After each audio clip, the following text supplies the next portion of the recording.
Namaste. Namaste. Today we will start Bhagavad Gita, 4th chapter, 42 verse. 今日私たちはバガバットギーター4章42節を始めます。 So first we will chant the mantra Sahana Bhavatu. まずサハナーババトゥのマントラを唱えましょう。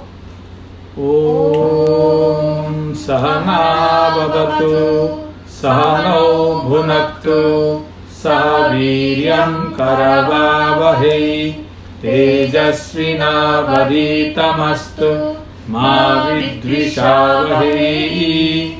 Om Shanti Shanti Shanti. So we'll chant the verse number 42. では節は42節から演唱します。 Tasmadajnanasambhutam Tasmadajnanasambhutam Hristam jnanasinatmanaha Hristam jnanasinatmanaha Chitvainam sansayam yogam Chitvainam samshayam yogam Atishto-tishta bharata. Atishto-tishta bharata. One more time. もう一度です。 Tasmadajnanasambhutam Tasmadajnanasambhutam Hristam jnanasinatmanaha Hristam jnanasinatmanaha Chitvainam samsayam yogam Chitvainam samshayam yogam Atishto-tishta bharata. Atishto-tishta bharata. So, this 42nd verse here starts with the word tasmat. この42節はタスマートという言葉で始まります。 In the verse, if you see, the first word is tasmat. 節を見てみれば一番最初の言葉はタスマートという言葉です。 So, tasmat means therefore. タスマートの意味はその結果として。 So, when you hear therefore, that means it shows, so there is some past link to this context. その結果としてというときは、この文に過去との関連があることを示します。 Okay, so usually the line starts with yasmat. 通常、文はヤスマートで始まります。 Okay, so yasmat means since. ヤスマートというのは何々なので何々だからという意味です。 Okay, since, therefore, in English also, since this is so, therefore, that is that. 英語でもそうですが、何々なのでこうである、そのようになります。 Okay, without yasmat, there cannot be tasmat. ヤスマートなくてはタスマートはありません。 Okay, so this yat and tat or yasmat and tasmat always remain together. ヤット、タット、そしてヤスマート、タスマートは常に共にあるべきです。 Okay, this word, these two words, they are so together, so they cannot remain one without another.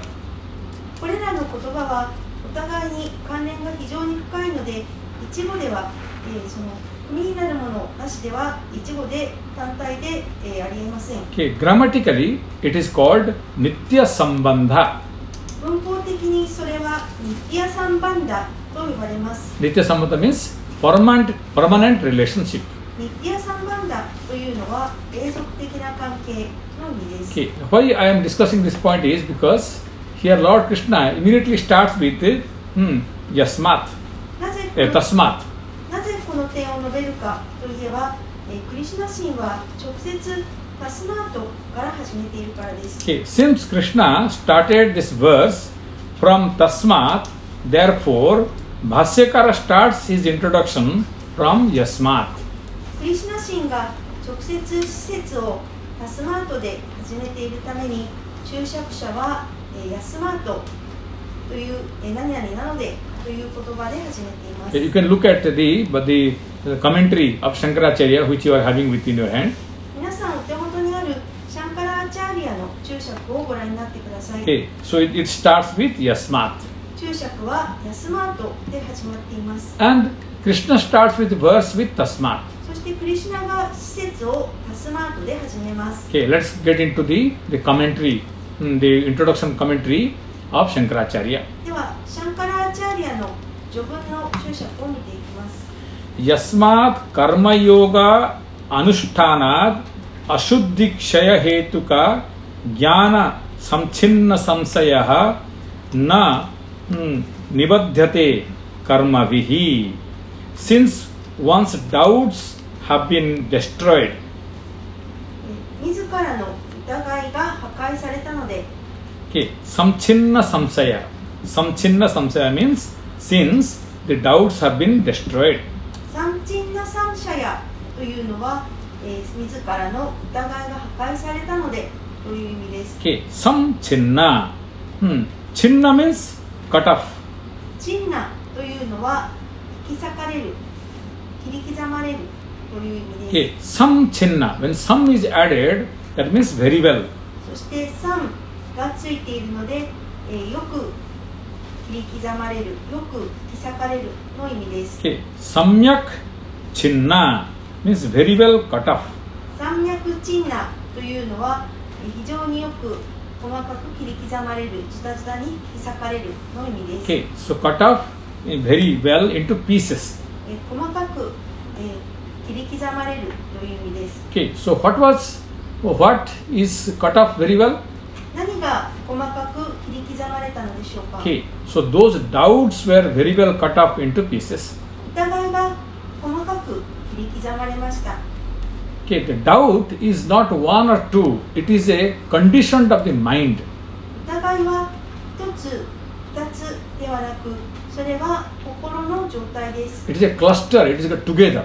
それは、一緒にまとまっているものです。 Okay, so that need to be cut into pieces. それが細かく切り刻まれるべきです。 Okay, how all those doubts were cut into pieces? どうやってそれら疑いの数々が細かく切り刻まれたのでしょうか。 Okay, by what? 何によって切り刻まれたのでしょうか。 Okay, jnanam samchinna samsayaha. So those doubts were destroyed by the power of wisdom.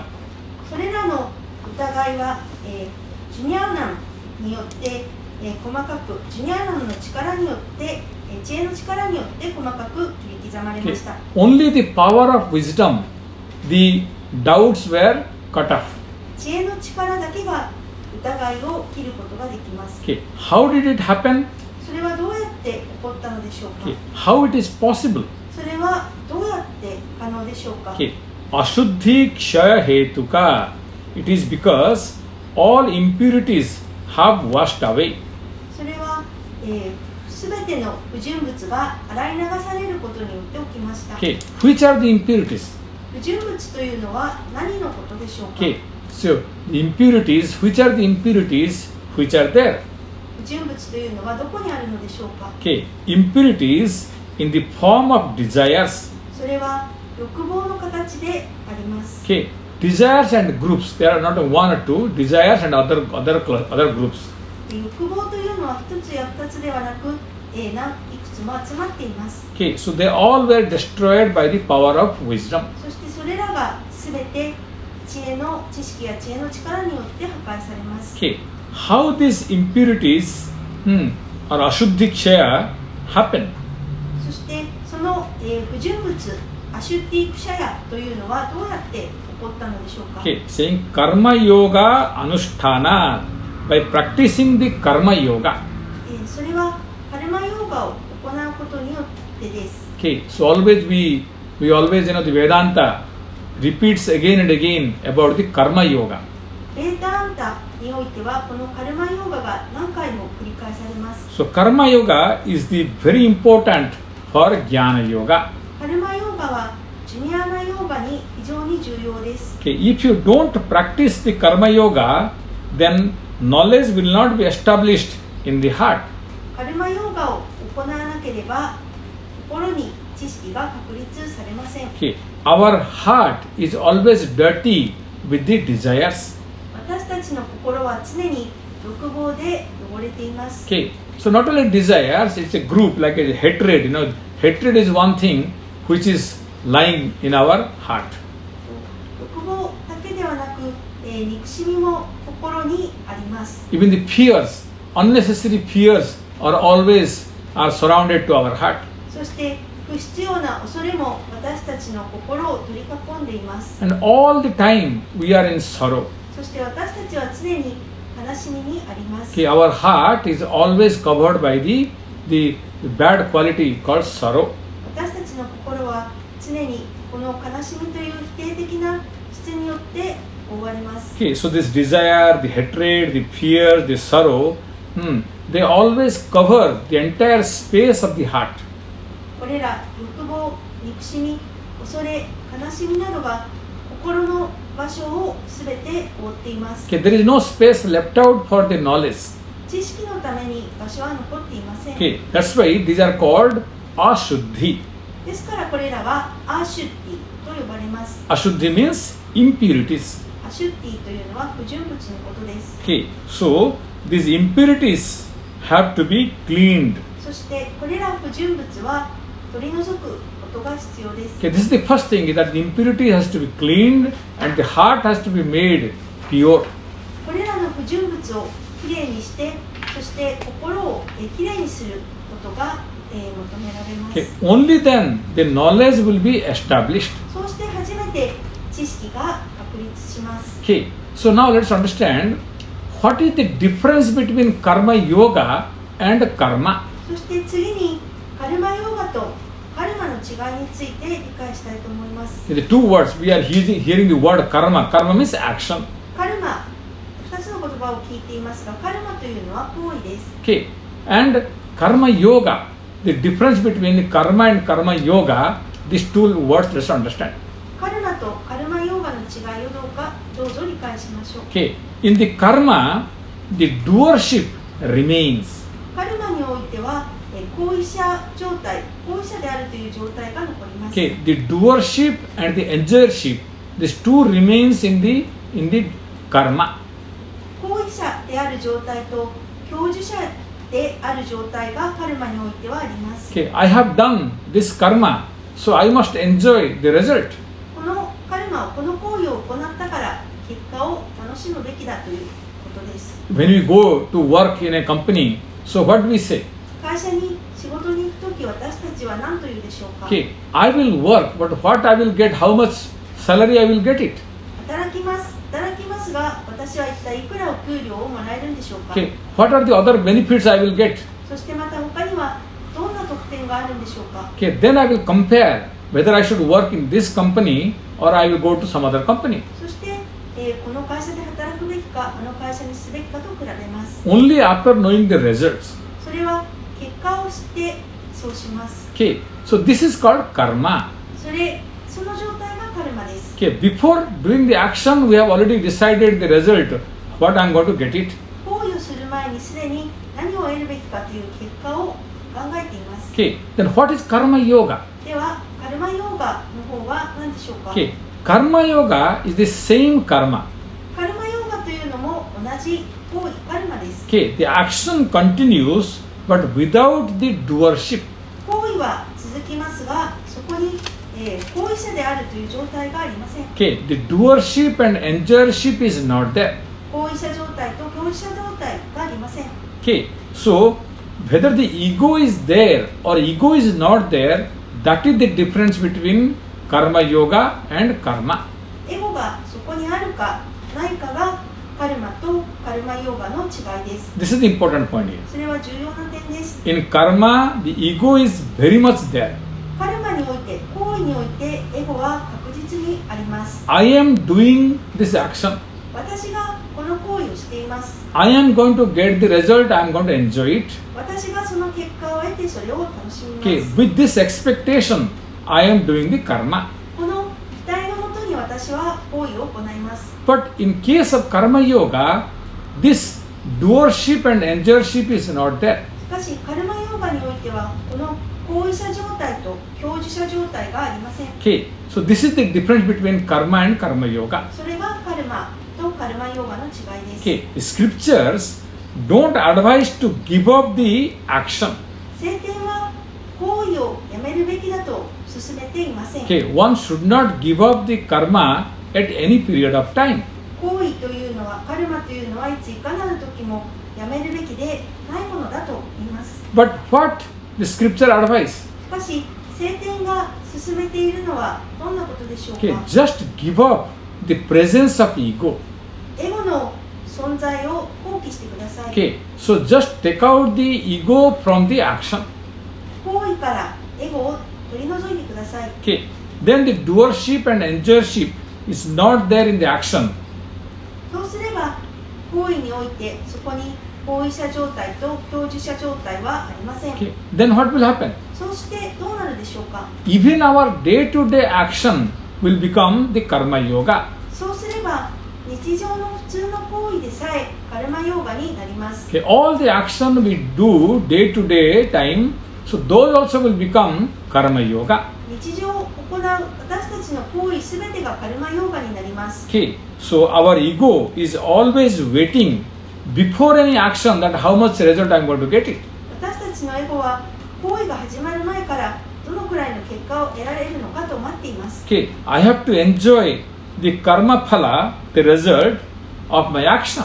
私は自分の行為の結果であるカルマファラを得るべきです。 Okay, but whereas in the form of the karma yoga, she says I am doing the karma not to get the result. しかし、カルマヨーガの場合は私が行為を行うのは結果を得るためではありません。 Okay, then why are you doing the action? それならば、なぜ行為をするのですか。 Okay, if you are not expecting any result, then why are you performing the action? 結果を期待しないのならば、なぜ行為をするのでしょうか。 Okay, because I have to do something in my lifetime.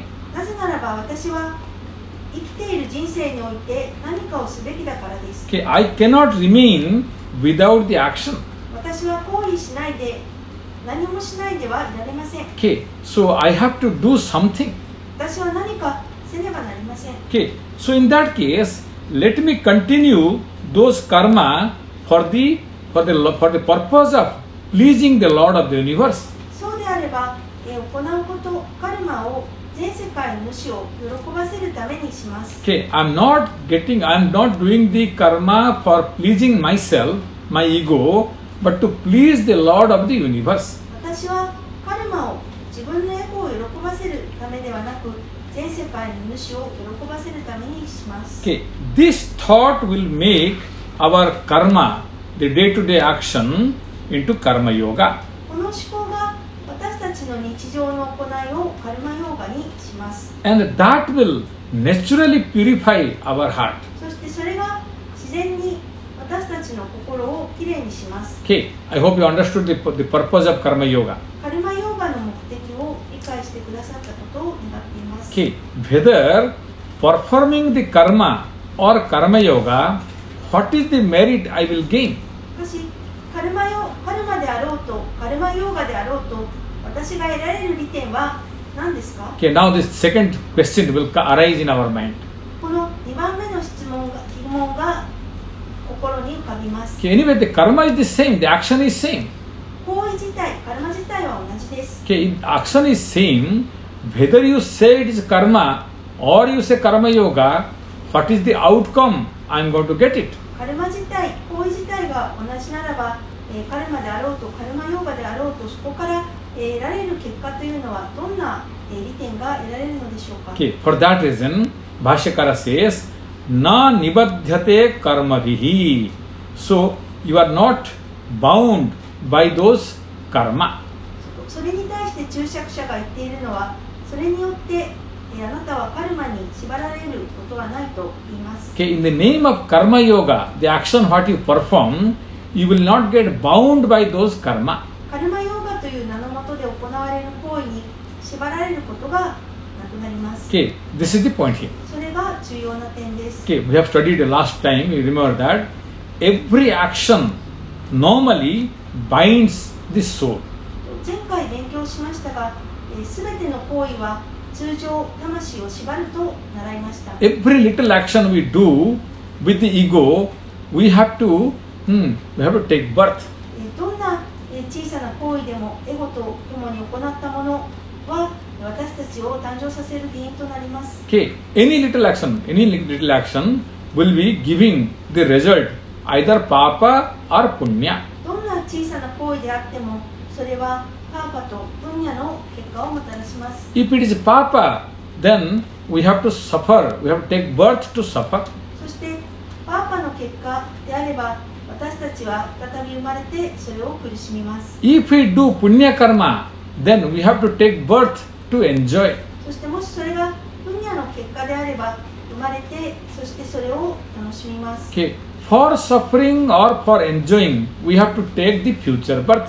苦しむために楽しむために未来の生を得ることになります。 Okay, but by the karma yoga, these bondages are ends. しかしカルマヨーガによってその束縛が終わります。 Okay, so but if you see the mechanically, the technically, whether it is karma or karma yoga action remains the same. しかし、技術的な点を、仕組みの点を言えば、カルマであろうとカルマヨーガであろうとその、行為というのは同じです。 Okay, the action never changes. 行為自体は変わりません。 Okay, the action is same, only the attitude differs. 行為は変わりません。行為自体は何ら変わりませんが、それに対する姿勢が違います。 Okay, but if the karma remains same, the action remains same, then why those action will not bind if it is in the form of karma yoga? しかし、行為自体が同じであれば、カルマヨーガが縛らないのは、束縛しないのはなぜでしょうか。 Okay, here this is the question here. Now the third is the third question. それは3番目の疑問です。 If karma, the action is same for the karma and for the karma yoga, then why the action will not bind me? カルマに対しても、カルマヨーガに対しても、カルマ自体は、行為自体は同じであれば、なぜそれが束縛とならないのかと疑問に思います。 Okay, for that, before already Krishna has explained this point. それに対してはもうすでにクリシュナが以前に説明してくれてい Okay, ます。 what he has explained? どんな説明だったでしょうか。 Okay, Jnanagni Dagdha Karmatvat Eva. It is because those karma, the actions get burnt away. それはなぜならば、それらのカルマ、行為が燃え尽きているからです。 Okay, all the karmas are burnt by the fire of knowledge. それらのカルマはすべて知識の炎によって燃え尽きています。 You remember the Jnanagni Dagdha Karmani Bhasmasat Kurute Tatha. So you saying all the action, it will be burnt by the fire of wisdom. すべての行為は知識の炎によって燃やされると以前に勉強しました。 And also we have seen the example, the seed, the roasted seed. そしてまた、いった種の例も勉強しました。 Okay, this example, the roasted seed, we can understand better. いった種の例でよく理解できます。 Okay, when the seeds are roasted, it is very tasty to eat. 種は、いれば焙煎されれば、とても美味しくなります。 Okay, the roasted seed, we enjoy. You know, the pumpkin seed, or there are so many seeds when you roasted, it is very tasty. かぼちゃの種、いったかぼちゃの種などいろいろありますが、いった種は美味しいものです。 But the roasted seed, if you sow it, then it will not sprout. しかし、いってしまった種は埋めても芽を出しません。 Okay, so sometimes, you know, the roasted seed and the normal seed, by seeing, there is no difference at all. 時々、いった種と普通の種を見ても見かけ上は違いが分かりません。 Okay, because it is roasted, if you sow it, there is no seed, the plant will not come up. 切られているので、それを植えても何の芽も入っていません。 Okay, so you can enjoy by eating, but you cannot plant it. 食べることによっては美味しいですが、しかしそれは植えることには使えません。 Okay, similarly, the karma performed without ego is like a roasted seed. それと同じように、エゴなしで行ったカルマもいった種のようなものです。 Okay, that's why karma yoga, when you do, you will enjoy the karma. 行うとカルマを行為を楽しみます。 Okay, you can see all the karma when you do without any desire prompted action. So those actions are very, you enjoy very much.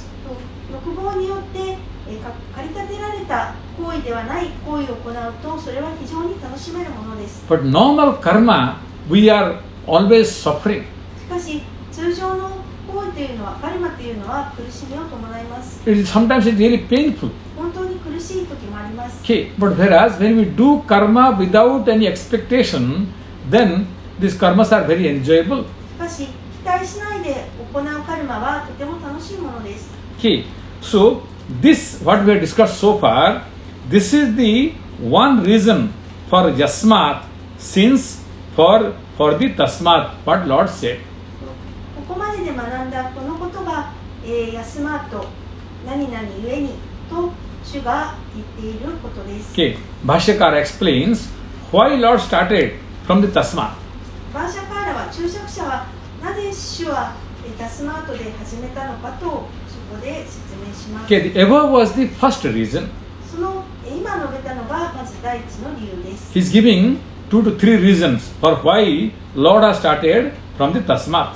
なぜ主はタスマートで始めたのか2つ3つの理由を述べています。 Okay, now Bhashyakara gives the second reason for yasmat. そして、これから注釈者は、第2番目のそのヤスマートの理由を述べます。 Okay, yasmat cha jnana karma anusthana vishaye sansayavan vinashyati. Now Bhashyakara reminds us that Krishna said before sansayatma vinashyati.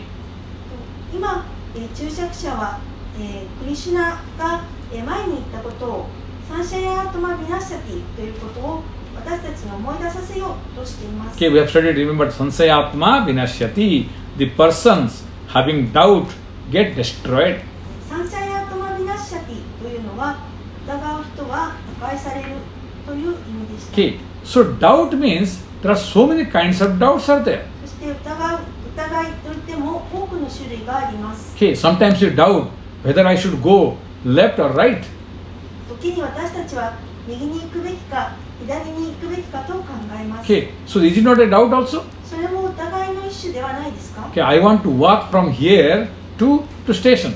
私はここから駅まで歩いていこうと思います。 But now I have forgotten whether I should go for left or right. しかし、その途中で自分は右に行くべきか左に行くべきかを忘れてしまいました。 So I have doubt. それで自分は疑問を持ちます。 Okay, so is it that doubt Krishna is talking about? そんな種類の疑問のことをクリシュナは言っているのでしょうか？ Not those kind of doubts. いえ、そういった種類の疑問ではありません。 Then what kind of doubt Krishna is talking で here? は、クリシュナが言っているのは一体どんな種類の疑いでしょうか？ Okay, for that Bhashyakara says, Jnana karma anusthana vishaye. So the one who is doubts is about practicing the jnana and karma. それに対して注釈者は、ジュニャーナとカルマの実践に対する疑いだと言っています。 Okay, not the real doubts, but the doubt about the jnana and karma. そういう、先ほどの疑いのようなことではなく、知識や行為の実践に対する疑いです。 Jnana means knowledge. ジュニャーナというのは知識です。 Karma is the action. カルマは行為です。 Okay, so life is very simple. The jnana karma are very simple. 人生はとても単純です。ジュニャーナとカルマは難しくありません。 Okay, simply do the action, the day-to-day action. Simply go on studying scripture and you get the knowledge. ただ日常の行為を行い、そして聖典を学べば知識が得られます。 Why do you create doubts on those? なぜそれに対して疑いを自分は作るのでしょうか？ Okay, the scripture says, you will get enlightenment. 聖典はあなたは悟りを得られると言います。 Is it really true? そんなことは本当にできるんでしょうか？ Okay, there is saying the explanation about the heaven and hell. そして天国と地獄に関しての説明があります。 Okay, are they really there? 本当にそんなところがあるんでしょうか？ Okay, if I do the action without any result, will I really enjoy?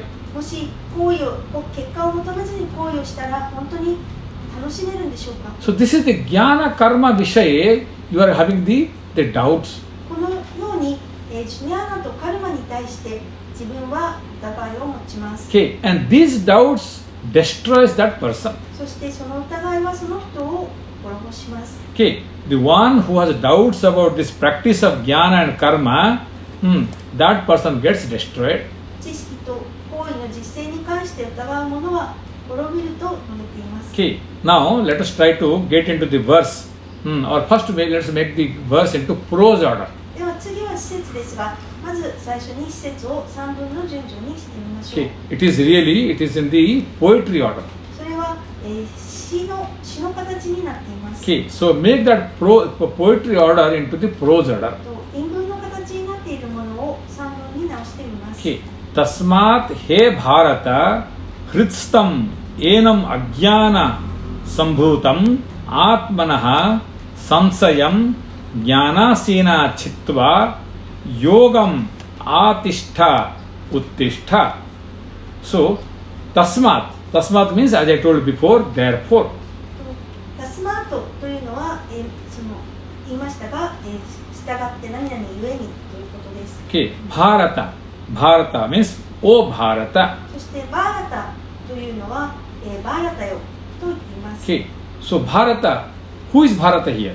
そしてバーラタと言っていますが、誰のことをバーラタと言っているのでしょうか。 Okay, as you know, bharata means what you say, India. So it is really bharata. インドのことをバーラタと言います。 Okay, here Arjuna is now called in the name of Bharata. そしてここではアルジュナのことをバーラタと呼んでいます。 Okay, so why Krishna is addressing Arjuna as Bharata? なぜクリシュナはアルジュナのことをバーラタと呼びかけたのでしょうか。 Okay, so to remind him that you are the descendant of the great emperor Bharata. それは彼にあなたは偉大な皇帝バーラタの子孫であると思い出させるためです。 There are two words, please don't make mistake. Bharata and Bharata. 2つの言葉を混同しないようにしてください。バラタとバーラタです。 Okay, one is long, one is short. 一つは長いですが伸ばしますが、もう一つは短いです。 Okay, Bharata is the person's name. バラタというのは人の名です。 Okay, Bharata is the country, India's name. そしてバーラタというのはインドの国の名です。 Okay, or the descendant of the Bharata is called Bharata. そしてまたは、バラタの子孫の意味でバーラタと言います。 Okay, Bharata was one of the great emperor in the lunar dynasty. バラタというのは、月の王家の偉大な皇帝だった人です。 Okay, he was a great Rajarshi. 彼は偉大な、王仙ラージャリシでした。 Okay, he was so great Rajarshi that the country's name changed according to his name. 彼は大変偉大な王仙だったために彼の名にちなんで国の名前が変わりました。 Okay, so the country become called Bharata because of this great emperor Bharata. 国がバーラタ、インドがバーラタと呼ばれるのはこの偉大な皇帝バラタにちなんでいます。 So people who have not studied about this great Bharata, I suggest you should read more about this Bharata. このバラタについてまだ勉強したことがない方はぜひこれについて、読んでみてください。 Such a great emperor, it is really from his birth, how great he was.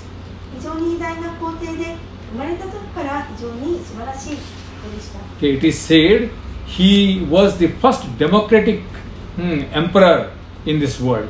彼は、この世界の、一番最初の、民主主義者と民主主義の王です。 Okay, the democracy was started by him. 民主主義は彼によって始められました。 So usually, the king's son or the descendant become the next king. 通常、王の息子や王の血を継いだ人が次の王につきます。 That is normal. Even today, you can see the king's children become next king. 今日においてもそうですが、王の血筋を引いた人が次の王位につくことになっています。 But Bharata has changed that principle. しかしバラタはその決まりを変えました。 If somebody is greater, whoever is great person will be the next emperor. もし、より偉大な者がいれば、それが誰であれ次の皇帝になるべきだと彼は考えました。 Okay. All the people of the country are my children. 国のすべての人は自分の子供同然です。 Okay. If somebody can prove that they are better than my children, so they will become the emperor. だから誰でも私の子供よりも偉大だとそれを証明した人は皇帝になるべきです。 So this point even his mother opposed. そしてこの点に関して彼のその皇帝の実のお母さんも反対しました。 Okay. Everybody opposed, but he said, no, this is what I am going to start the democracy. 皆反対でしたが、しかしこれが民主主義だと彼は言いました。 So here Krishna is reminding Arjuna, oh Arjuna, you are that descendant of that great Bharata. そしてクリシュナはここでアルジュナに、あなたはその偉大なバラタの子孫ですよと思い出させようとしました。 You can also make effort like that great Rajarshi Bharata. あなたもその偉大な王先バラタのように努力ができます。 Okay. What you should do? 何をすべきでしょうか。 Okay. Ajnana sambhutam atmanaha samsayam chitva, having cutting away the doubts which is originating from the ignorance. 無知に由来するその疑念を取り除くことです。 Okay. Ajnana means ignorance. アジュニアナというのは無知です。 Sambhutam means very well born from. サンブータンというのは、確実に、由来する、そこから生じている。 Okay. Samsayam means doubts. サンシャヤンというのは疑いです。 Okay. The doubts were born from the ignorance. 疑いは無知から生まれています。 Okay. Ajnana sambhutam samsayam. Samsaya. The doubts were born from the ignorance. 無知は疑いから生まれているとあります。 Okay. Chitva. Chitva means cutting off. チットバというのは、切り落とす、切り去る。 Okay. So having cutting down. 切って、落としてしまう。 Okay. Atmanaha means by yourself. アートマナハというのは、自分自身の。 Okay. So the topic of the samsaya, the doubt, you can see is continuing from the 39th verse. そしてこの、疑いであるサムシャヤの主題は39節から続いてきています。 Okay. In the 39th verse, Lord started that this topic of the doubts. 39節から主はこの疑いという主題を始めています。 So Lord is explaining that this doubt is the very dangerous things for our progress. そして主はこの疑いというものが私たちの進歩にとって非常に危険であるということを述べています。 So whether it is our material progress or our spiritual progress, this doubt is dangerous thing. 物質的な成長の上でも悟りの上での成長の上でもこの疑いは危険です。 Okay, the one who has doubt, this fellow can neither he can enjoy this world nor can enjoy the other world. この、疑いを持つ人はこの世界も他の世界も楽しむことはできません。 Okay, lokadvaya sukhasya vanchita. This person cannot enjoy this life or cannot enjoy the life after death. この人はその人はこの生も死後の生も楽しむことができないと述べています。 Okay, so here you can understand iha. Iha means here. イハというのは、ここです。 Here means while living in this world is called iha. イハ、ここというのは、この生で生きている間のことをイハと言います。 Okay, what we enjoy in this life, while living in this life, what we enjoy, it's called aihika sukha. そして、生きている間に楽しみはアイヒカスカと呼ばれます。 Okay, or also called laukika sukha. またはローキカスカです。 Okay, sukha means happiness. スカは幸せのことです。 The happiness what we enjoy while living in this world, it's called ahika sukha or laukika sukha. この世で私たちちが生きている間に楽しむ幸せのことをアイヒカスカやローキカスカと言っています。 And the happiness what we receive after the death, it is called paralaukika sukha. そして死んだ後に得る幸せはパーラローキカスカです。 Okay, paraloka means life after death.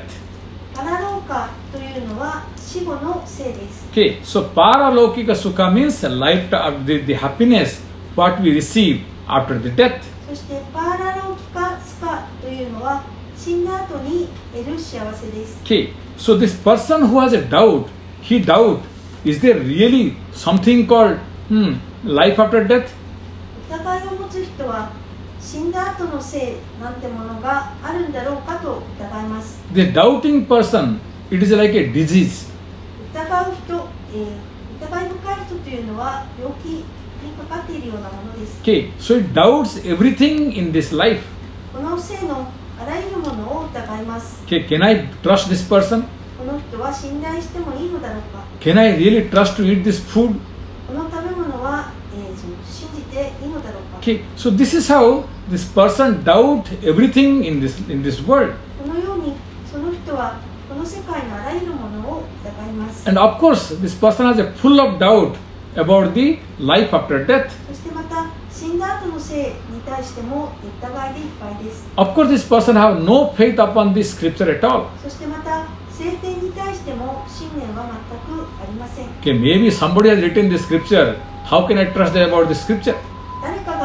どうせ誰かが書いたものだろうから聖典はどうして信じられようかと考えます。 That's why here is saying that he cannot enjoy this life and he cannot enjoy life after death also. ですからその人はこの生も死んだ後の生も楽しみを得ない、幸せを得ないと言います。 Okay, that's why he's saying Sarva Anarthaka Hetu, the cause of all problems. それがすべての問題の原因です。 Okay, Hetu means cause. ヘイトというのは、原因です。 Okay, Anarthaka means problem. アナルタカというのは問題です。 Sarva means all. サルバはすべての。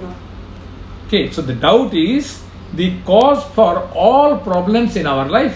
疑いは人生のすべての問題の原因です。 Okay, we remember that, the 39th verse, Shraddhavan lavate jnanam tatpara sanyatendriya. In that, here, Shraddha, the faith, gives the happiness in this life, life after death.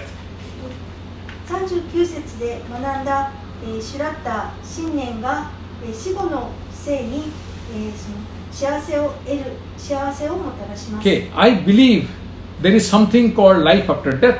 私は、死んだ後の生を信じます。 Okay, so by believing, this person somehow or other gets some benefit life after death.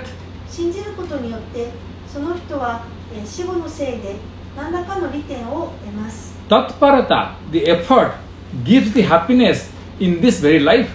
タットパラタというのはこの今生きている生において幸せをもたらします。 Okay, the person makes the effort and somehow or other enjoys. その人は努力してそして、楽しみを得ます。 But samsayatma, the doubtful person, loses from both sides. しかし疑い深い人は両方で失ってしまいます。 Okay, then who can destroy these doubts? そうなれば一体誰がその疑いを壊せるでしょうか。 Okay, how can I destroy these doubts which is clouding my heart? 私の心を曇らせてしまうその疑いは一体何だったら破壊できるのでしょうか。 Okay, here Bhashyakara says, Lord, but even also Lord says, Yathartha Jnana, the right wisdom can destroy these doubts. 主は言いますが、それを壊せるのは正しい知恵だと言います。 Okay, now let's look at the Bhashya. バーシャを注釈を見ていきましょう。 Tasmat papishtam ajnana sambhutam. So these two words, papishtam and ajnana sambhutam. パーピシタンとアジュニアーナサンブータンと2つの言葉があります。 Not coming? Anil san, Chamaru san said 5 times. Actually, I can hear 5 times. People can hear. But now it's Now it's coming. are we coming? Okay. Tasmat papishtam ajnana sambhutam. So these two words, let's concentrate this point. パーピスタン、アジュニアナサンブータン、2つの言葉に、注目していきましょう。Okay. Papishtam means the most sinful one. パーピスタンというのは、最も罪深いものの意味です。Keyword papishtam. Papi is the sinner. パーピーというのは、罪深い人です。Okay. Papishtam means when you say the most sinner. パーピスタンというときは、最も罪深いものの意味です。The superlative degree for the papi, the sinner. パーピーの最上級がパーピスタンです。Okay. The most sinful one. 最も罪深いものです。 Okay. So why this is, you said, most sinful one? なぜ最も罪深いものというのでしょうか。 Okay. Because it is born from the ignorance. なぜならば、それは無知から生まれているからです。Ajnana means sinful. アジュニアナが罪深いのです。 Okay. Ajnana sambhutam, born from the ignorance. アジュニアナサンブータンというのは無知から生まれた。 Okay. So here Bhashyakara is saying here, Ajnanat avivekad jatam. Ajnana sambhutam is explained here by Bhashyakara as Ajnanat avivekad jatam. アジュニアナサンブータンは注釈者はアジュニアナアビベーカジャータンと説明しています。 Okay. The doubt is the production of the ignorance. 疑いは無知から生まれたものです。 Okay. Aviveka is opposite of viveka. アビベーカというのはビベーカの反対の言葉です。 So viveka we have studied many times, the discrimination, the capacity of discrimination. ビベーカは何度も学んでいますが、識別力のことです。 Okay, Vembechiraku. 辨別知、辨別力のことです。 Okay. And aviveka is without proper understanding. そしてアビベーカというのは正しく理解していないことです。 Okay. Without the power of discrimination. そして辨別力がないことです。 Okay. Now the question comes, where the samsaya, the doubt, resides in us. そして、疑問に思いますが、疑いであるサムシャヤというのは私たちのどこにあるのでしょうか。 Okay. In our personality, where this doubt resides. 私という人格の中で疑いというのはどこにあるのでしょうか。 Okay. Because we have understood this doubt is a very dangerous thing. 疑いが非常に危険なものであるということを私は理解しました。 So we have to catch hold it. それに対してそれを捕まえねばなりません。 Okay. We have to find out where it is. そしてそれがどこにあるかを理解すべきです。 So where it is? それはどこにあるのでしょうか。 Lord says, Hritstam, residing in our very heart. 主はそれはまさに心の中にあると言います。 Okay, so the doubt resides in our heart. 疑いは心にあるものだと言います。 Okay, so for this heart, Hrit is heart, it's same as in same root of in English also. この、フルットというのは英語の、ハートと同じ語源を持つものです。 Okay, Bhashyakara explains what is Hrit. フルットというのは何か注釈者は説明します。 Okay, Hridi Buddhau Stitam. It is Buddhau means inside the intellect. ブッドというのは知性の中にということです。 Okay, Stitam means residing. スティタンというのは、いる、あるということです。 Okay, so heart means it you can say it's like our intellect. この、ハート、心と言っているのは、知性です。 Okay, so it is in our heart. それは私たちの心、ここでは知性にあると言います。 Okay, what we say as the intellect. それを私たちは知性と言っています。 Okay, now how to destroy that doubt which is abiding in our very heart? では私たちの、知性にある疑いはどうやって破壊できるのでしょうか。 Okay, I even don't know where is my heart is there. 私は自分の、心が知性がどこにあるかさえ分かっていません。 Okay, sometimes when you say heart, we always show to our physical heart as our heart.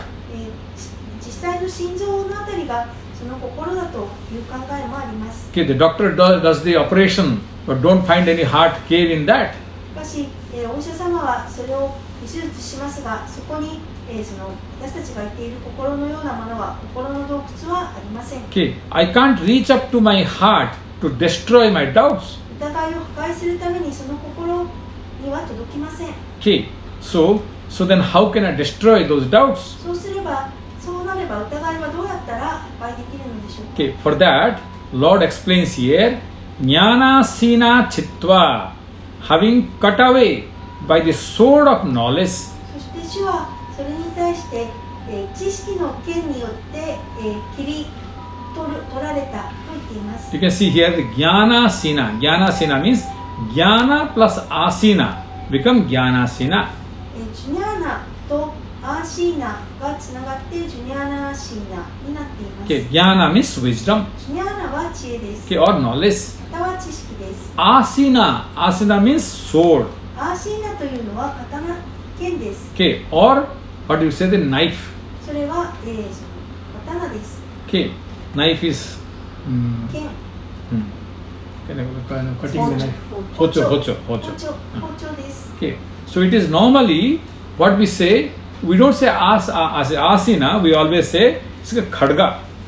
それは、通常は、アーシーナと言わずカドガと言っています。 Okay, so usually your word is khadga, not asina. 通常の言葉で、それはカドガと言われ、アーシーナとは言いません。 Okay, so here the wisdom is compared to the sword or a knife.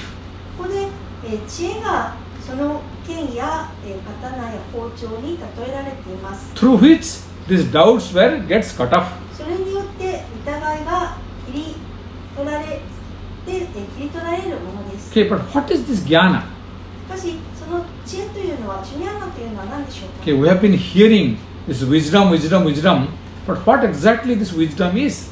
知恵と私たちは常に聞いていますが、それは一体どんなものでしょうか。 Okay, here Acharya gives the most beautiful definition of the wisdom. これで、注釈者は、この知恵に対して、一番素晴らしい定義をしています。 Okay, so far we have never heard the definition of wisdom as beautiful as here Acharya gives here.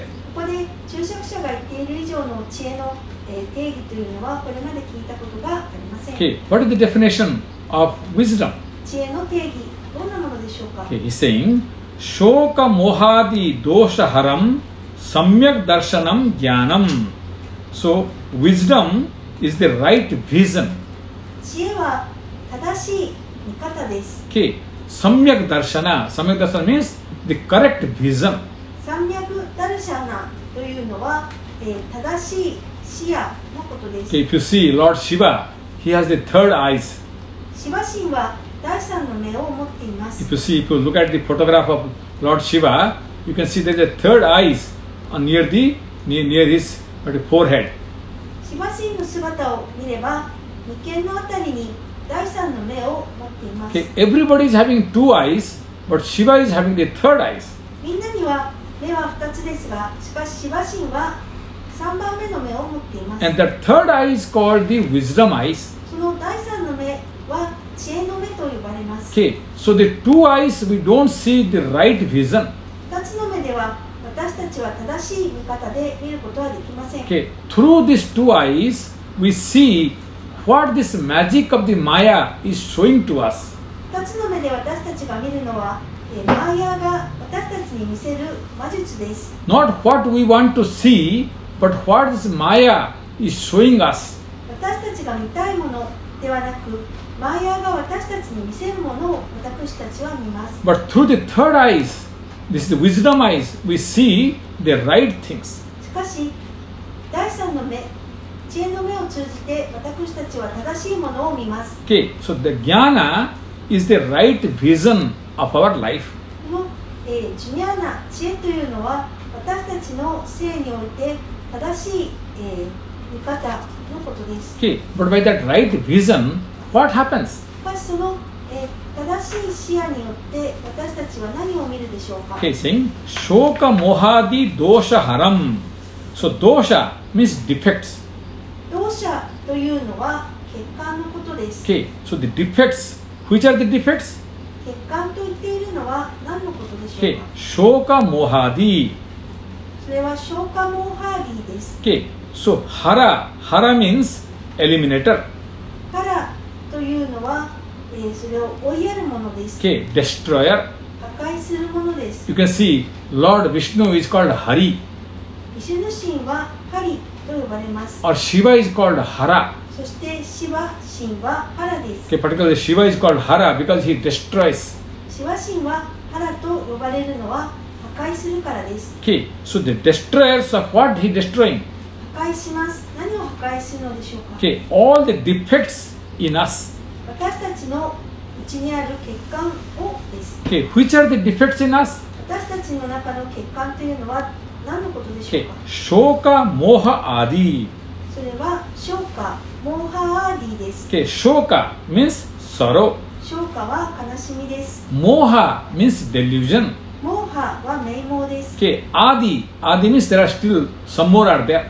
アーディというのはまだあるのですが、などなどというので Okay, す。 or you can say there are two groups of defects in us. または私たちの内にある2種類の欠陥と言えます。 Okay, the two groups of the defects are there in our heart. 私たちの心には2種類の欠陥があります。 One is called Shoka group and second is called the Moha group. 一つは消化という種類、2つ目はモーハという種類です。 As I told you, Shoka means sorrow. 消化というのは悲しみです。 Okay, sorrow group. 悲しみの種類です。 Okay, which are the sorrow groups? 悲しみの種類はどの分類 Okay, でしょうか。 the second is Bhaya. Bhaya means fear. 2番目はバヤ、恐れです。 Okay, always we are afraid of something. いつも私たちは何かを恐れています。 Every day we are afraid of something. 私たちは毎日何かを恐れます。 Okay, maybe I will die. 死んでしまうかもしれません。 Maybe there will be earthquake. 地震が起きるかもしれない。 Maybe Corona will take my life. コロナで死んでしまうかもしれない。 So constant fear is there within us. このような恐れがずっと私たちの中にあります。 Or Soka, the sorrow continuously is there throughout their life. この消化はずっと私たちの人生で続いていきます。 Or the shyness. または羞恥心です。 Okay, so these are the Shoka group, the sorrow groups. これらが消化の種類で悲しみの分類のもので The す。 second is Moha group. そして2番目の種類はモーハの種類です。 Okay, which are the Moha groups? モーハの種類に分けられるのは何でしょうか。 We have studied before the 6 enemies. Remember the 6 enemies which we have studied before. 前に勉強したことがある6つの敵を覚えているでしょうか。 Okay, one is called Kama, the desire or the lust. 一つは、カーマですが、それは欲望や欲情の意味です。 Okay, so the lust is the representation of the desire. この、欲情というのは、欲望を代表するものです。 Okay, so that is the first one. それが第一に来ます。 Then the Krodha, the anger. そして次は怒りであるクローダです。 Okay, when the desire is not fulfilled, we get angry. 欲望が満たされないと私たちは怒ります。 Okay, then Lobha, the greediness. そしてローバ、貪欲さがあります。 Okay, then Moha, the delusion. そしてモーハ、名門があります。 Then Mada, the pride. まだ傲慢があります。 Okay, then Mascharya, the jealousy. そしてマースチャリア、嫉妬があります。 Okay, these are the defects that remains in our heart. これらが私たちの心にある欠陥です。 Okay, so many enemies. They are also called defects, and they are also called enemies.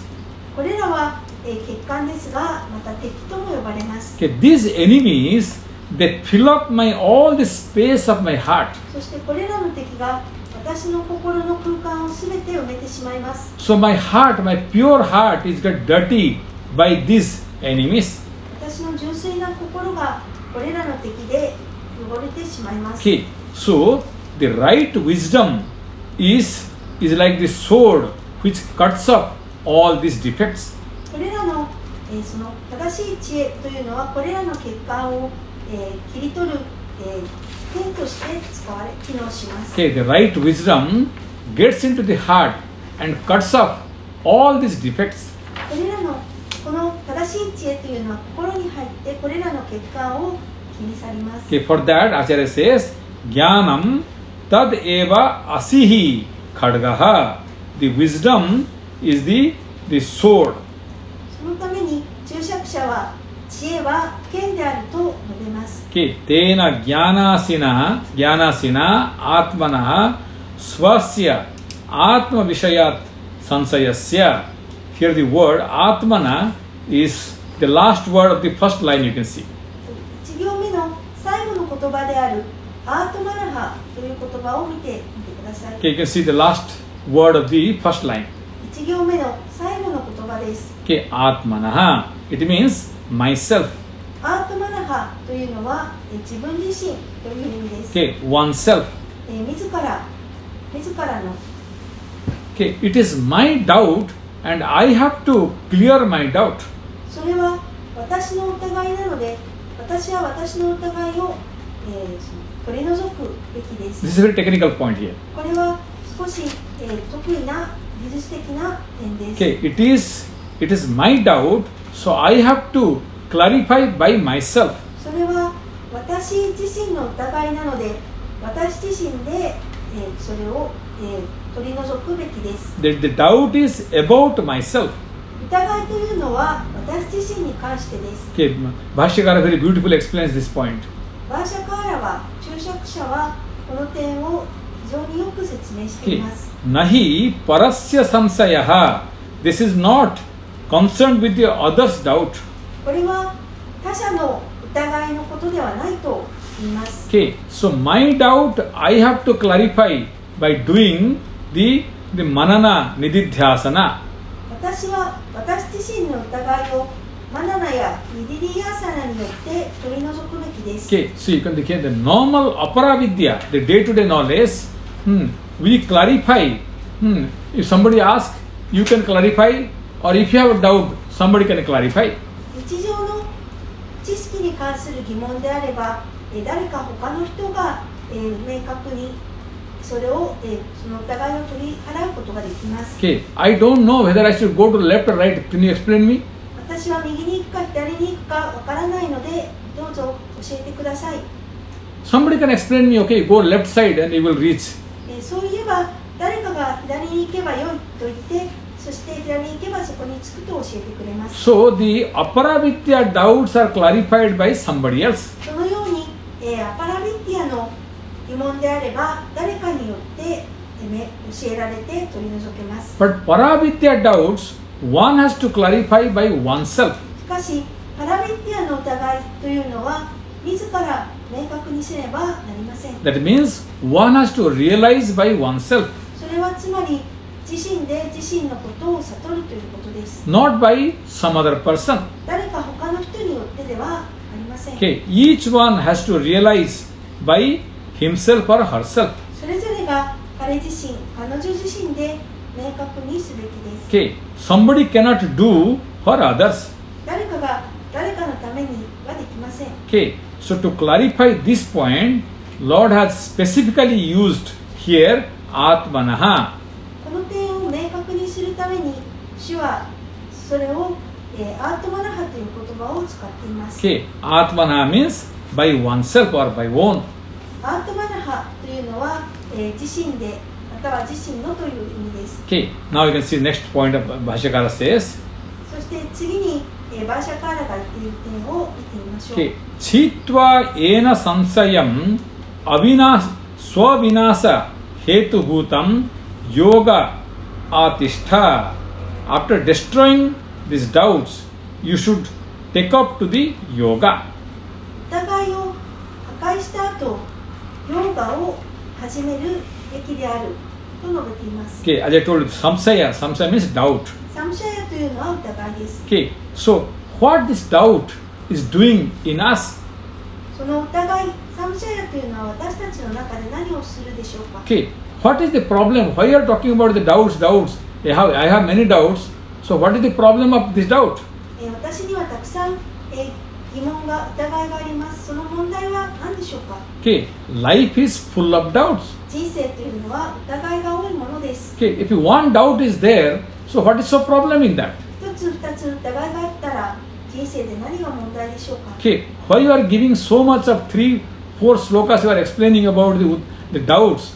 What is what is dangerous in that? なぜ、3つ4つも施設を使ってこの疑いというものが危険だと取り除けとそんなに言うのでしょうか。 Okay, here Bhashyakara is saying Swa Vinasha Hetu Bhutam. See the words here. Swa Vinasha Hetu Bhutam, which is the cause of one's own destruction.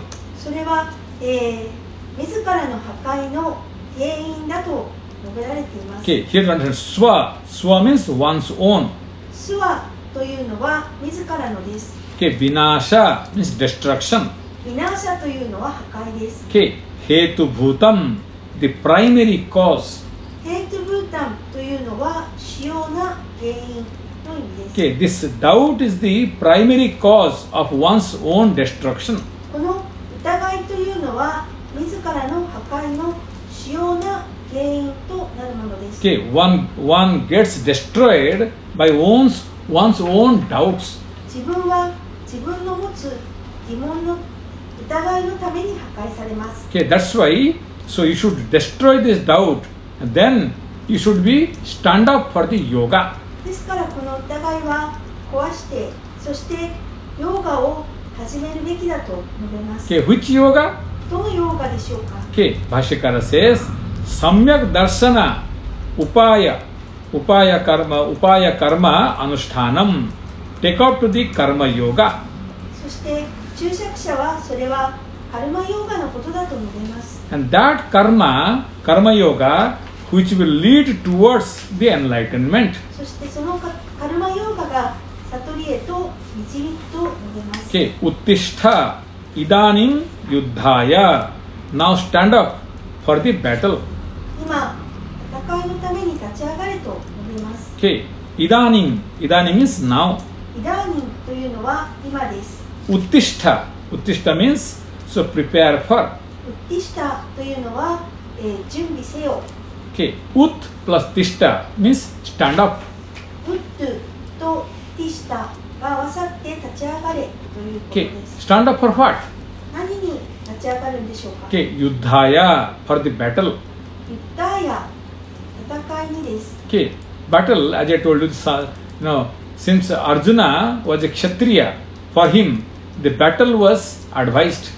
アルジュナは、武人だったので、キシャトリアだったので、この戦いが、戦うべきだと言われました。 Okay, because he has whole of his life he has prepared for the battle. 彼は生涯をかけて、全生涯をかけてこの戦争に準備をしました。 So there will be no meaning if he doesn't fight. ですから戦わなければ意味がなくなってしまいます。 Okay, of course, not fighting for the fun. もちろんそれは楽しむために戦うのではないですが、 So he has to fight for dharma. 戦うのはダルマのためにです。 Okay, for protecting the country, 国を守るためにです。 to protecting the society. また社会を守るためです。 Okay, but for us, living the life itself is a big battle. しかし私たちにとっては人生を生きることそのものが大戦争です。 Okay, every moment we have to face the fight in our life. 毎週私たちは戦いに直面します。 Okay, so this is the what you call the general meaning of this verse. これが、この、施設の、大まかな意味です。 Okay, since the topic is little bit difficult, maybe in the next class also we will study little bit more detail. この主題は少し、難しいので、次のギーターのクラスでもう少し詳細を学べればと思っています。 Okay, we will study little bit about this verse and also we'll go to the next fifth chapter. この施設を少し学んだ後、第5章にも入っていければと思っています。 Okay, we have few minutes left out, so we can ask questions upon this topic what we have studied. まだ時間が少しありますので、今日学んだ主題に関してご質問を受け付けたいと思います。 Okay. So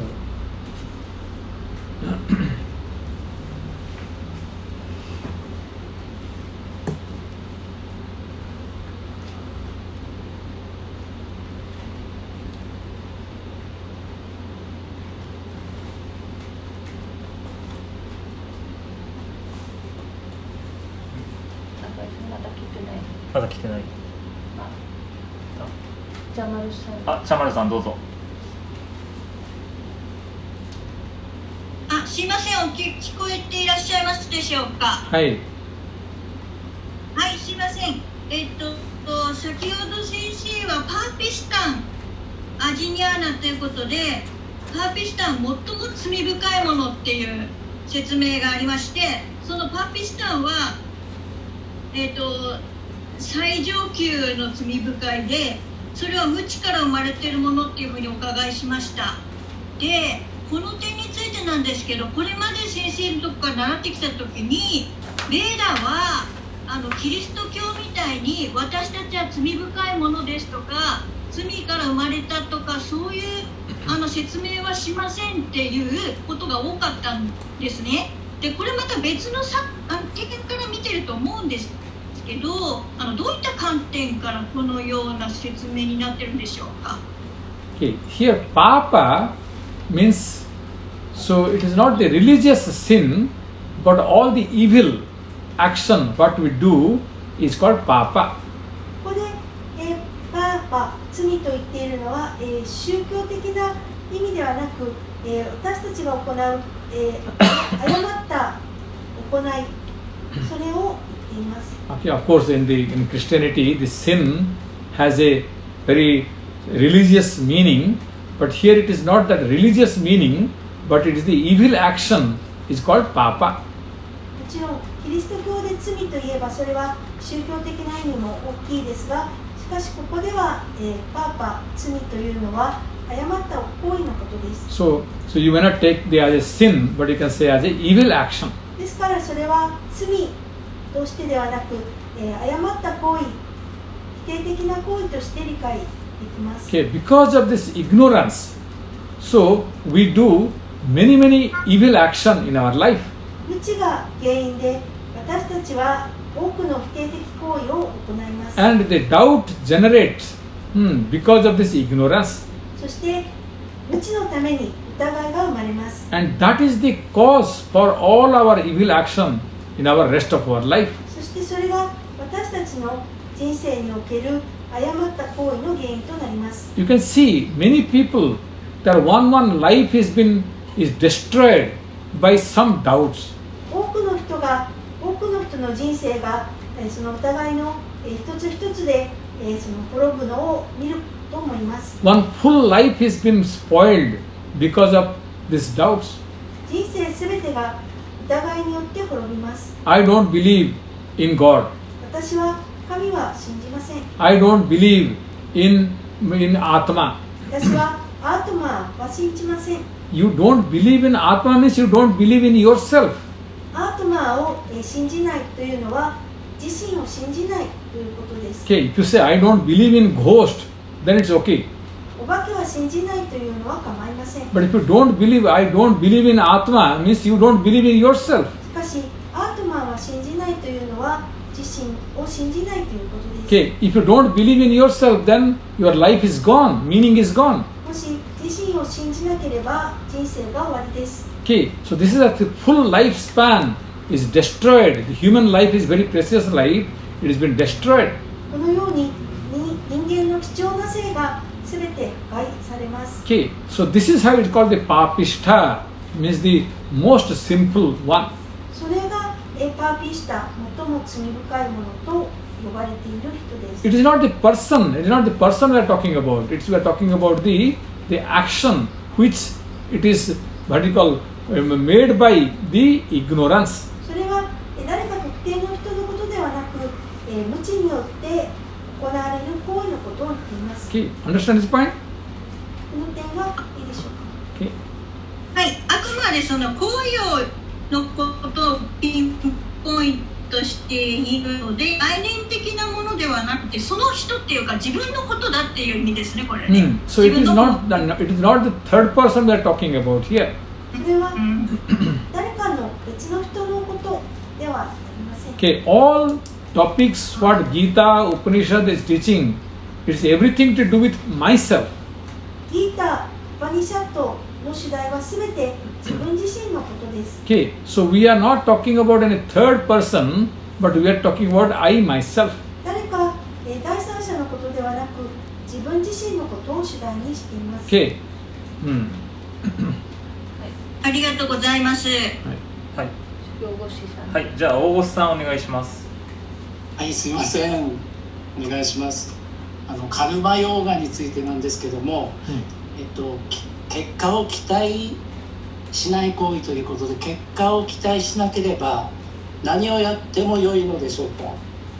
それとも神を喜ばせるための行為ということなので、やることはもう決まってくるんでしょうか。良いことしかできない結果になるのでしょうか。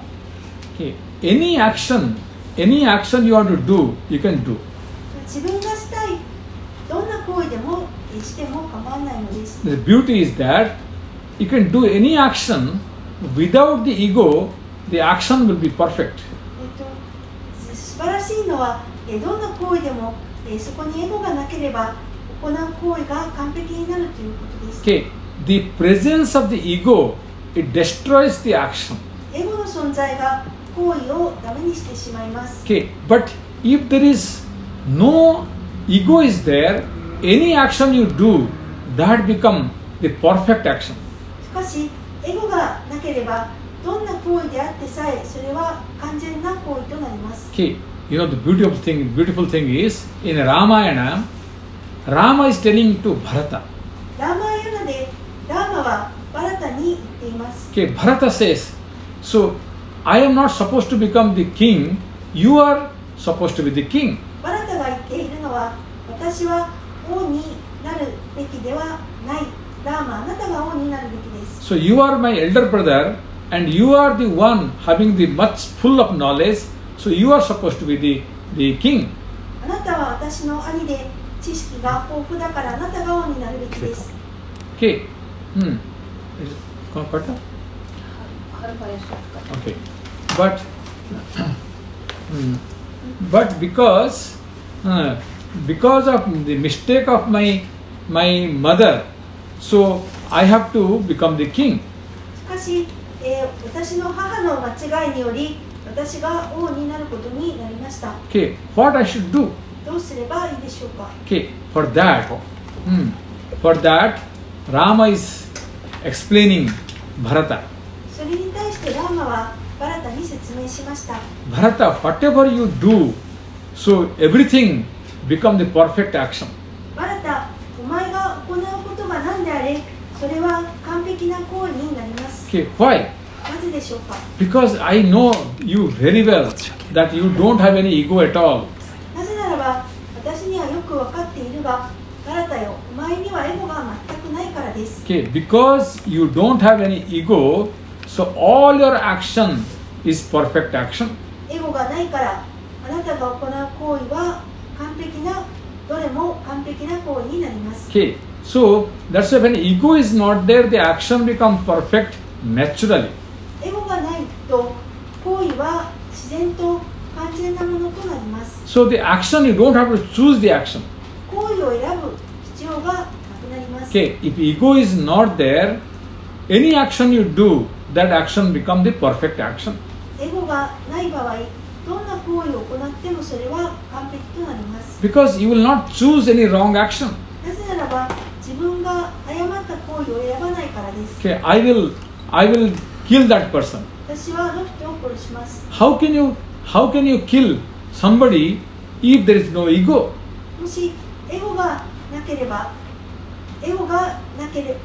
誰のことを殺せるでしょうか。 Okay, destroying somebody, killing somebody, making somebody wrong. So all happens because of the presence of the ego. 誰かを殺したり、何か悪意のことをしたり、そういった貶めたり、そういったことはすべてエゴが行うことです。 Okay, so if ego is not there, any action you do, that action become perfect action. エゴがなければどんな行為を行ったとしてもそれは完璧な行為です。 And that will be categorized as karma yoga. そしてそれがカルマヨーガに分類されます。 Okay, 小越さん、わかりました。わかりました。ありがとうございます。はい。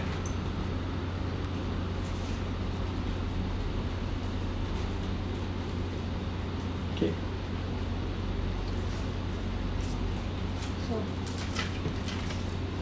じゃあ私質問していいですか。すいません、中垣ですけれども、自分がそのパラビッティアの知識が自分でなんていうか疑いが取れないとっていうお話だったんですけれども、疑いが取れるにしても誤った理解をしている可能性があると思うんですよね。例えば私が死ぬのが怖いっていう恐れがあるんじゃないですか。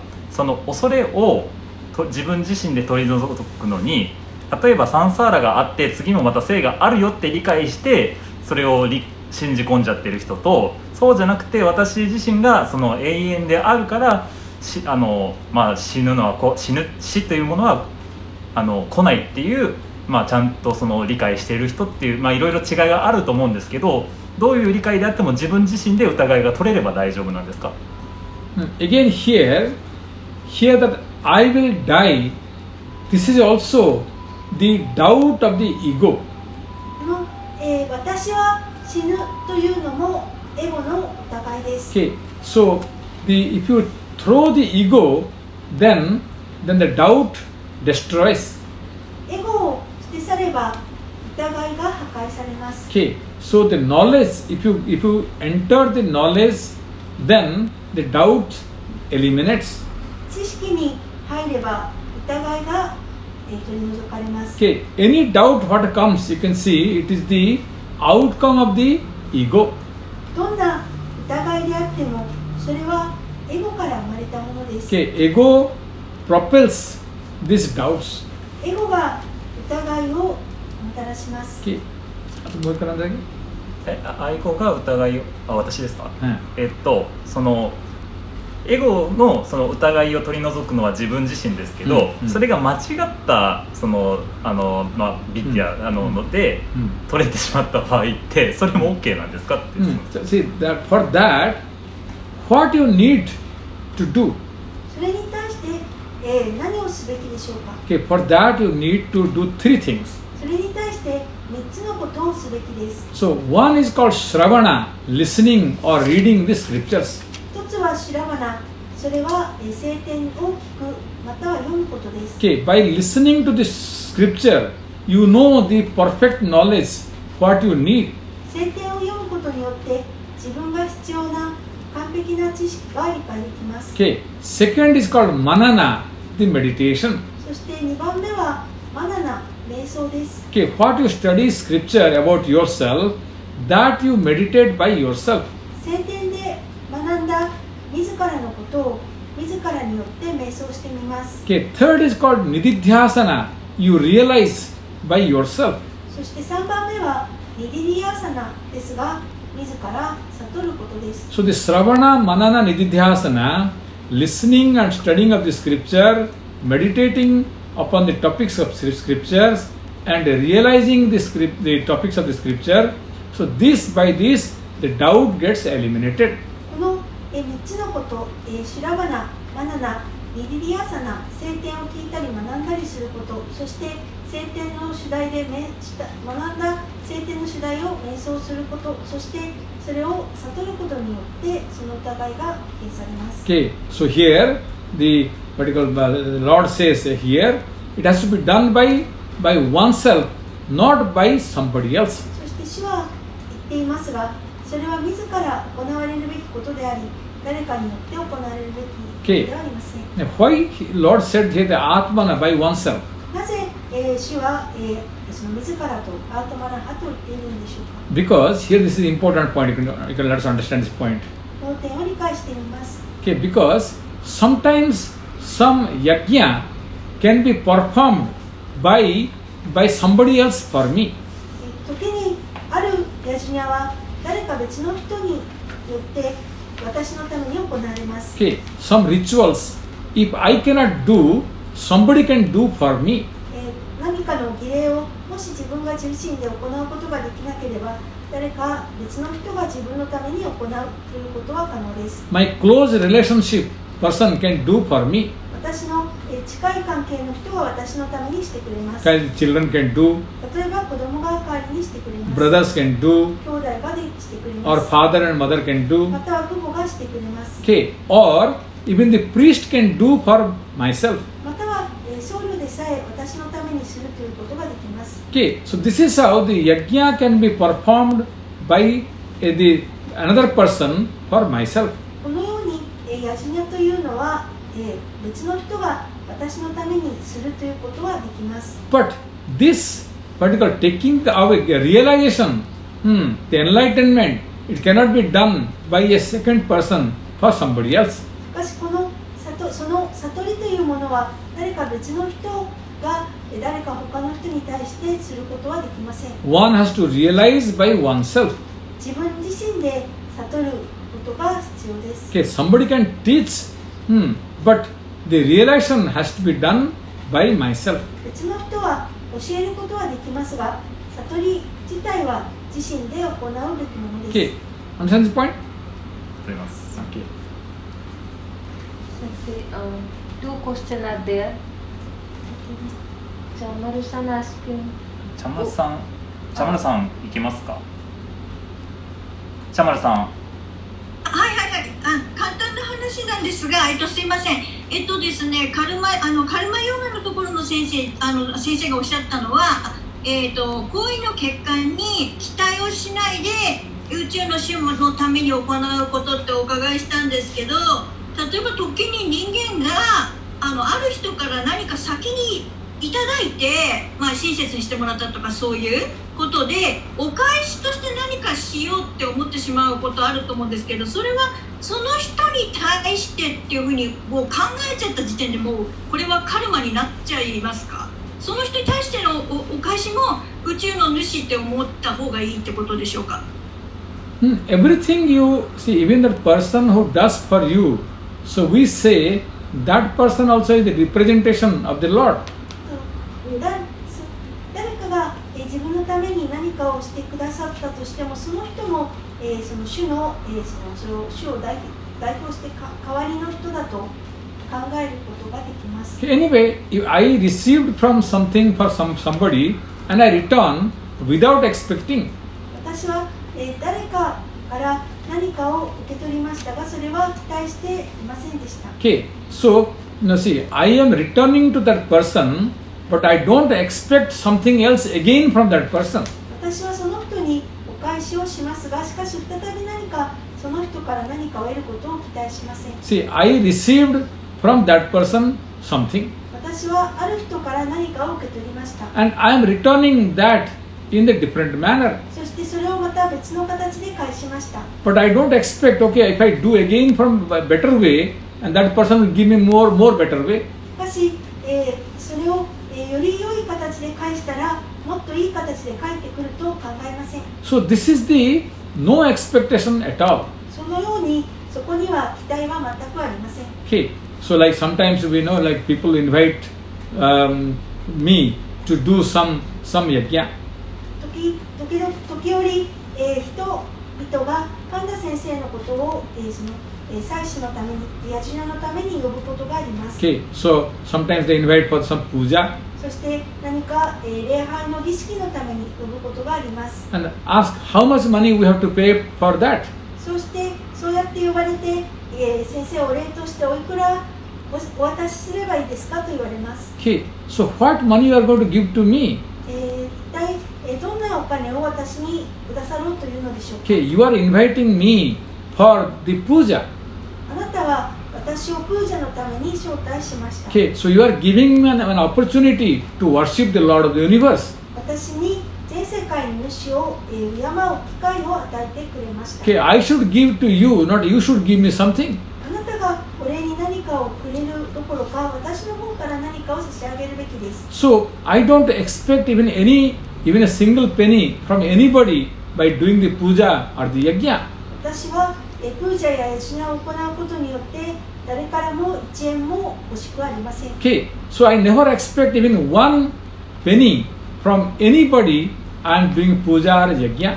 私はプージャやヤジナを行うことによって誰からも1円もらおうと期待したことはありません。Okay, every day I am teaching for more than 30 years. 毎日私は30年以上教え続けてきています。 But I never expected one penny from anybody. しかし誰からも1円さえもらおうと思ったことはありません。 Okay, and if sometimes people give unasked, So we use for the different purpose. そして、聞かないそうやって願わなくても時折誰かが何かくださるので、それは何か別の有用な目的に使います。Okay, we use for constructing the temple. 例えばお寺を建てるなどの目的です。Okay, for maintenance of the temple. またはお寺を維持していくための費用などにです。For different kinds of dharma. または別の形でのダルマを行うための費用としてで Okay, す。not utilizing for self things.